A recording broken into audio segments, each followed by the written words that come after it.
दिवाली के पहले का समय और दिवाली के बाद का समय दोनों में भाई साहब दिन रात का अंतर आ जाएगा।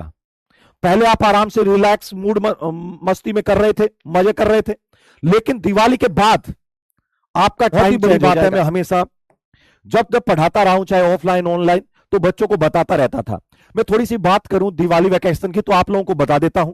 आपका परसों से दिवाली वैकेशन स्टार्ट हो जाएगा, सैटरडे से 18 से, और 18 से आपका 23 तक है, मतलब 6 दिन है। बीच में फिर कुछ क्लास लगेगी 1-2 दिन, फिर वापस शायद आपकी छुट्टियां हो 1-2 दिन, कितनी भी हो जो भी है। मैं आपको बता रहा हूं एक बेहतरीन बात कि पता है दिवाली के पहले का समय और दिवाली के बाद का समय दोनों में भाई साहब दिन रात का अंतर आ जाएगा। पहले आप आराम से रिलैक्स मूड मस्ती में कर रहे थे, मजे कर रहे थे, लेकिन दिवाली के बाद आपका टाइम चेंज हो जाएगा। सर्दियां भी आ जाएंगी और आपके पास टाइम बिल्कुल भी नहीं बचेगा। जो आपका दिवाली का वेकेशन है भाई साहब, लगभग एक मान लीजिए, कम से कम 1 वीक तो मान लिए। 1 वीक में आप लोग बहुत कुछ डिसाइडिंग फैक्टर रहेगा आपके सिलेक्शन के लिए।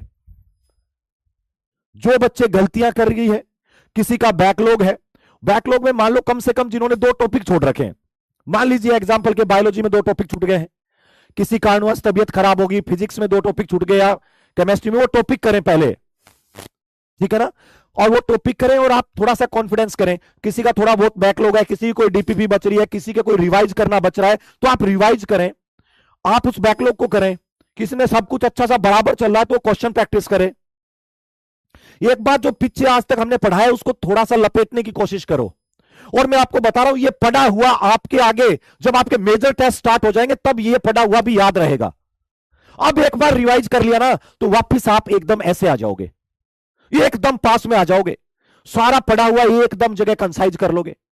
तो दिवाली तो अगली साल भी आएगी, मैं ये नहीं कह रहा हूं दिवाली बनाइए परिवार के साथ मजा मस्ती करिए, लेकिन आपने इनके अंदर इस दिवाली के समय में पढ़ना छोड़ दिया, तो जब मैं अगली लेक्चर आएगा मेरा, तो आप याद रखना, आप ऐसे सोचोगे अरे यार मैं कहां बैठा हूं। तो प्लीज आप इस टाइप का गैप ना दें।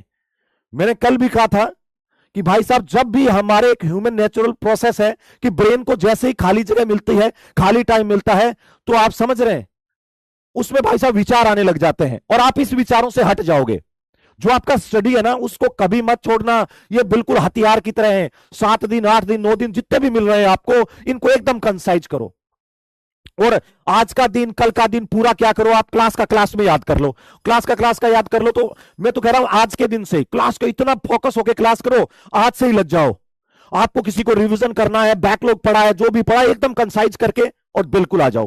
फिर आगे फिर स्टार्ट करो, फिर आगे कसम खा लो कि मैं दिवाली के बाद कोई बैकलॉग नहीं होने दूंगा और रोज का काम रोज करूंगा। जो मेरा करंट चल रहा है वो सॉलिड करूंगा और जो पुराना हो गया है उसको कुछ पार्ट को आप इसमें निपटा लो। कुछ पार्ट आपका बचेगा तो आपका सिलेबस के बाद भी हो जाएगा, फिर आपके पास लास्ट में टाइम मिलेगा।